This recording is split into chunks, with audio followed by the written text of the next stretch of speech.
Hola amigos, bienvenidos a un nuevo día. Hoy vamos a ver el capítulo 8 que voy a llamar En busca de la dirección del tío Kurt. Lógicamente la busca el doctor Siagnagel. Ubicándonos, vamos a recordar cómo quedó la situación en el día anterior. El doctor Arturo Siagnagel había tenido un renacer. En su vida se habían producido dos fenómenos simultáneos.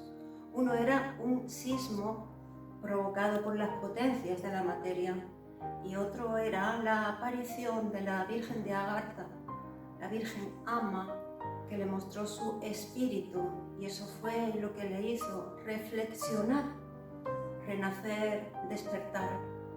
Así pues, Arturo Siagnagel, después de haberlo perdido todo, recordad que su casa se quemó y lo perdió todo, se decide a cambiar y a luchar en la vida. Recuerda lo que le encargó Belicena Birka, que buscara a su hijo y que luchara contra las potencias de la materia, pero se da cuenta de que solo no va a poder. Así pues, se dirige en busca de su tío, el tío Kurt. Lo primero que tiene que hacer es buscar la dirección, de ahí el título del día de hoy. Va a casa de sus padres y lo que quiere conseguir es la dirección de su tío. Bueno, vamos a leer todo esto en la lectura literal, que se entiende muy bien, y ya, sin más preámbulos, paso a hacer la lectura. Venga, os espero.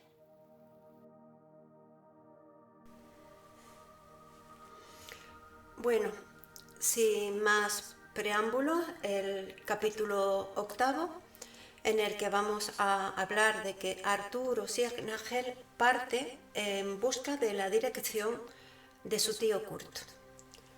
Comienzo la lectura. Dice Arturo: me dirigía, pues, a la casa de mis padres, imbuido de ese optimismo místico que solo experimentan los que se saben renacidos. Tomada la decisión de partir, solo pensaba en los fenómenos de la fatídica noche del 21 de enero, tratando de interpretar su sentido trascendente. En pocos minutos llegaría a Cerrillos, pero luego estos pensamientos me acompañarían por muchas horas del viaje que emprendería. 30 minutos después, conducía el coche por los 200 metros del camino de entrada en compañía del fiel perro Canuto. Mis padres, que promediaban el desayuno, se sentían felices de verme y lo expresaban entre saludos y risas. Trataban de borrar con su afecto el recuerdo del desastre vivido. Yo agradecía interiormente estos halagos, pues necesitaba adquirir reservas de paz y tranquilidad en previsión de futuros infortunios. Sabía que una hora más tarde, al partir, mi mente se concentraría en analizar todos los pormenores del complicado embrollo en que me hallaba comprometido. «Dispones de un hermoso día para viajar», decía papá mientras atacaba una salchicha asada de apetitoso aspecto. «Conduce con cuidado, hijo. Recuerda que por la mañana los camioneros vienen medio dormidos». «Descuida, papá. Iré despacio y en 3 horas estaré en Tucumán», afirmé sin mucha convicción. Catalina, mi hermana, me alcanzó la salchicha con huevos, los panecillos humeantes y el café. Comprobé asombrado que se me hacía la boca agua de hambre y caí en la cuenta de que venía alimentándome mal varios días antes. Sentir hambre es, si hay con qué saciarlo, siempre una señal de buena salud. No pensé más y me entregué decididamente a consumir el desayuno. La finca posee un amplio comedor con un ventanal orientado al este, de frente al camino de entrada, pero por las mañanas el desayuno lo tomábamos en la cocina. Esta se encuentra detrás del comedor, ocupando la pared sur, que tiene una gran ventana fija de 4 metros de largo, con una mesa de madera rústica a la par. Toda la pared oeste de la cocina la ocupa el fogón y el hogar contiguo. Sentado frente a la ventana, con vista a los viñedos, tomaba el desayuno en compañía de los míos y revivía la nostalgia de muchos amaneceres semejantes. Pero una nube negra turbaba mi espíritu. Una, como secreta voz, me advertía que quizá este fuese el último desayuno consumido de esa agradable manera. Y entonces yo luchaba por ahuyentar tan lúgubres presagios, masticando con fiereza la salchicha asada. «Hasta pronto, Arturo», se despidió mi padre. «Voy a recorrer los canales de riego. Chao, papá». Lo acompañé hasta la puerta trasera y me quedé mirándolo mientras se alejaba hacia la caballeriza en busca de su viejo zaino. Minutos después lo veía alejarse al trote por el camino que corre de este a oeste, paralelo a la acequia principal. Ya debía haber partido, pero me retrasaba adrede, pues deseaba hablar a solas con mamá. Aún estaba en la cocina y bastó una seña para que solícitamente viniera junto a mí. Esta actitud no le habría llamado normalmente la atención, pero cuando pasé una mano por su hombro y comencé a hablar, un gesto de sorpresa se pintó en su rostro. «Mamacita querida», le dije zalamero, «deberías perdonarme si lo que te voy a pedir te causa algún dolor. Sabes, hijo, que lo que tengo es tuyo». Cayó en la cuenta que no le solicitaba nada material y su rostro se mostraba ahora francamente alarmado. «¿Qué puedo hacer por ti, Arturo?» «Tranquilízate, mamá. Sabes que no te causaría ninguna preocupación si no lo creyese absolutamente necesario. Déjate de rodear y dime qué diablos quieres», dijo mi madre, que estaba comenzando a perder la calma. «¿En qué año nací, mamá?», pregunté, yendo al grano. «¿Tú lo sabes bien?» «En el 44, el 30 de enero de 1944. Tienes ahora 36 años. «Bien, mamá, escucha atentamente. Nunca hablamos de ello, pero quiero decirte que recuerdo una noche, más de 30 años atrás. Yo tendría 3 o 4 años y algo. Un ruido, no sé qué, me despertó. Era tarde. Catalina dormía en la cama contigua y por la ventana se veía la luna cayendo del oeste. Creo que sentí voces, pues me levanté sin vestirme y bajé la escalera del hall, debatiéndome entre el sueño que me cerraba los ojos y la curiosidad que me los abría. Estaban papá, tú y alguien a quien nunca había visto antes. Un hombre alto, de mirada aguda. Todavía hoy recuerdo su mirada penetrante y su altura mayor que la de papá, que mide 1,80 m. Fue él quien me descubrió en la escalera y lanzó aquella carcajada estruendosa ante la mirada angustiosa de ustedes. En fin, no es mucho más lo que retengo en la memoria. Me parece estar en sus brazos y creo recordar que me daba algo brillante que atrajo completamente mi atención.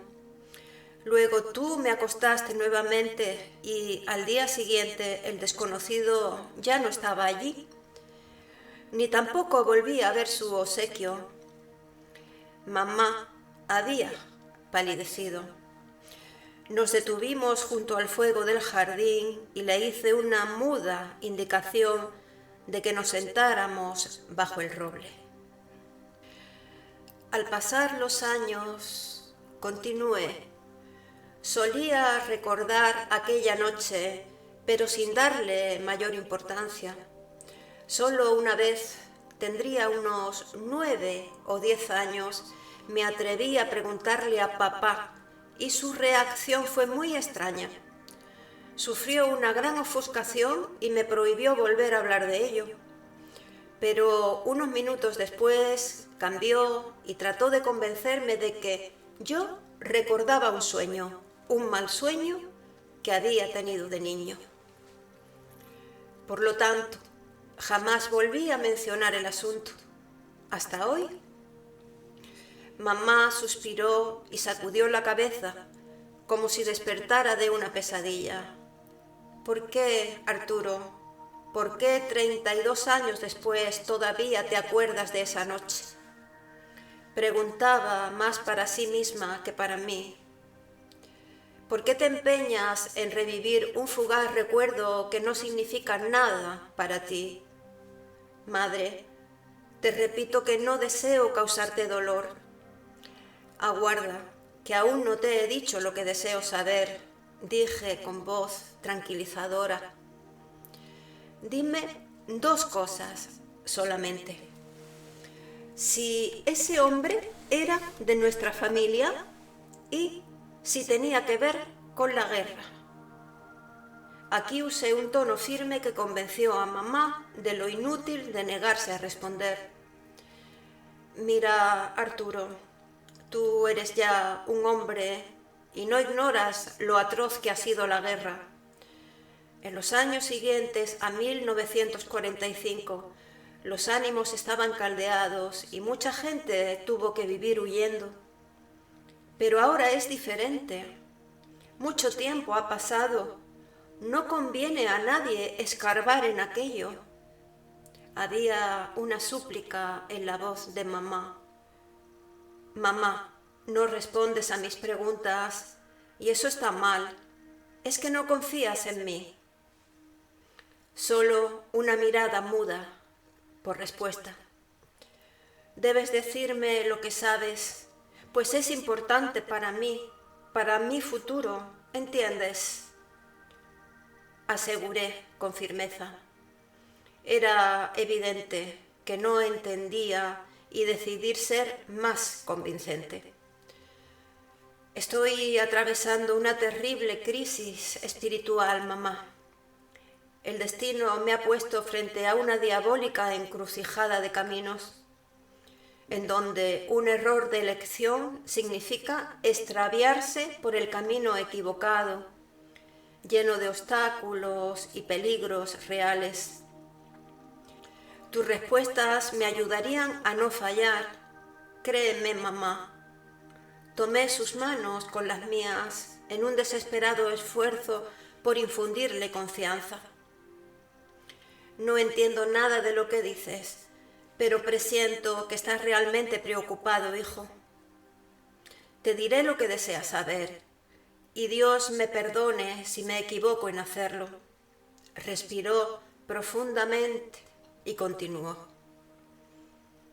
Kurt, él era quien vino esa noche de 1947.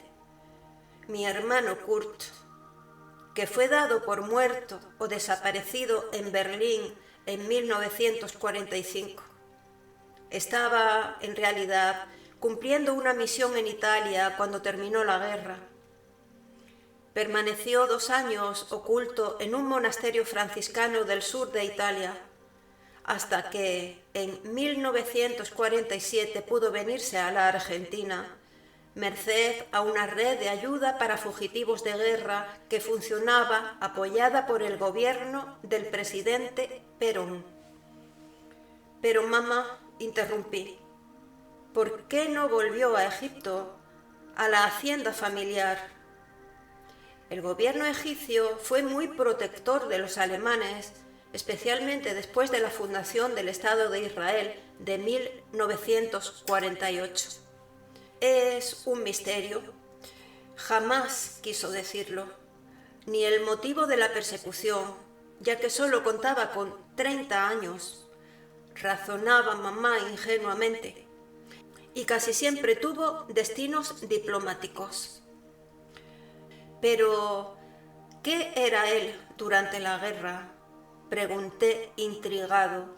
¿Civil o militar? Militar.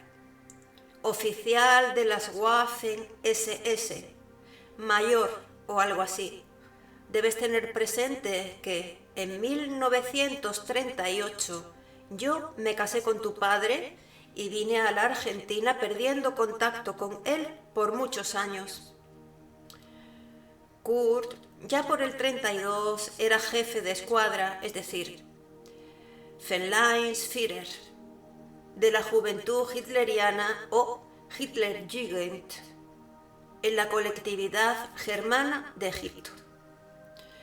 Gracias a una gestión de papá, que por su título nobiliario gozaba de cierta influencia en Alemania, en 1938 partió para estudiar a una de las escuelas Napola Nationalpolitische, el Salzalsten, de Berlín. Después, solo le vi en 3 ocasiones. La última, antes de partir hacia la Argentina, en las Navidades de 1937. Luego pasarían 10 años hasta que en 1947 apareció por aquí. Durante ese tiempo no supe mucho de él, pues recibía cartas a la razón de 1 por año, y nunca directamente, ya que Kurt escribía a Egipto, y de allí papá las enviaba aquí. De modo que no sé casi nada sobre su carrera, solo lo poco que me pudo contar en la correspondencia de sus años de estudiantes, y menos durante la guerra, en que se mostraba parco por demás. Sé que en la escuela Napola sobresalió por su conocimiento de las lenguas de Medio Oriente, y esto le valió para realizar varios cursos especiales, pero no conozco específicamente en qué consistían. Recuerdo que en sus primeros años estaba feliz porque se le había permitido ingresar a una división de la escuela Napola llamada, si no me equivoco, Flieger HJ, donde se impartía entrenamiento aéreo. Pero te repito, poco es lo que supe de él luego de su graduación en 1937. Ingresó a alguna división especial de las SS, mas, por lo que estoy enterada, jamás combatió. Su función era algo vinculado al servicio exterior, pues casi toda la guerra la pasó en el Asia, y eso es todo. En 1945 fue dado oficialmente por muerto, pues su destino, se dijo, era Berlín en el mes de abril, cuando esta ciudad cayó en manos de los rusos. Su cadáver fue hallado, entre comillas, en un avión carbonizado que no pudo despegar por recibir un disparo ruso de artillería. Se nos notificó, prosiguió mamá, de su muerte, y mucho lo lloramos hasta que en 1947, sorpresivamente, se hizo presente aquí. El resto ya te lo he dicho. Fue ayudado por los Kameraden y con una nueva identidad se aprestaba a comenzar otra vida en Argentina. Según dijo, en esta ocasión era preferible desaparecer para siempre, ya que si los aliados sospechaban de su existencia no tardarían en buscarle. Creo que es una decisión que debemos respetar, ¿no te parece? Me miraba esperanzada en que mi curiosidad estuviera satisfecha. Decidí continuar interrogando antes que reaccionara. Sí, mamá, lo comprendo y te agradezco cuanto me has dicho, pero falta lo principal. ¿A dónde está ahora, tío Kurt? Le disparé a boca de jarro y pareció que la pregunta provocaría su desmayo. Arturo, hijo mío, eres adulto e inteligente. ¿Por qué preguntas lo que la prudencia aconseja no saber? Él está bien. Nadie le ha molestado en todos estos años y sería de desear que nadie lo haga antes de su cercana muerte. Algo pasó por su mente y se quedó mirándome boquiabierta. ¿No estarás pensando ir tú a verlo, o no? Debes sacarte esa idea de la cabeza. Él ha vivido 35 años en un mismo sitio y todos le conocen en su nueva personalidad. Sería una torpeza poner en peligro tal cobertura por un capricho. Había adivinado mi intención y respondido en consecuencia. Comprendí que sería difícil sonsacarle la dirección de mi resucitado tío Kurt. No comprendes, mamá, no se trata de un capricho. Es importante que hable con él para obtener una información que es posible él posea y que para mí es tan vital como el aire que respiro. Por la seguridad no debes preocuparte. ¿En qué puede afectarle la visita de un desconocido una sola vez en la vida? Hay 1000 justificativos para recibir a un visitante que luego no volverá nunca más. Porque eso es lo que haré, mamá. Lo juro. Una vez que le haya preguntado lo que deseo saber, me iré y no volveré jamás. Trataba de convencerla con cualquier argumento y ella, dudando, miraba hacia las viñas como buscando la protección de mi padre. Vamos, mamacita, dime dónde está. Tengo derecho a ver una vez en la vida a tío Kurt. Al fin se decidió, aunque demostrando gran contrariedad, y mientras ella hablaba, lejos de alegrarme por mi persuasión, maldecía por dentro el dolor que le había causado y la angustia que sin duda le produciría esta confidencia, por lo menos hasta la vuelta de mi viaje. Él está cerca de aquí, en la provincia de Catamarca. Nunca he ido a visitarlo, pues me lo prohibió expresamente, aunque me dio la dirección para un caso de emergencia. Le di una tarjeta y la estilográfica, comprobando que mi madre había memorizado los datos. ¿En estos 35 años no lo has vuelto a ver ni le has escrito?, pregunté incrédulo. Sonrió mientras me devolvía la tarjeta y la estilográfica. Sí, tontuelo, le hemos visto con tu padre unas pocas veces, en Salta y una vez en Buenos Aires, para unas vacaciones, pero nosotros no le escribimos nunca. Él nos escribe un par de veces por año a una casilla de correo que tu padre tiene en Cerrillos y nos avisa cuándo irá a Salta, ocasión que aprovechamos para reunirnos unas pocas horas. No llegan a 20 las veces que lo he visto en estos años.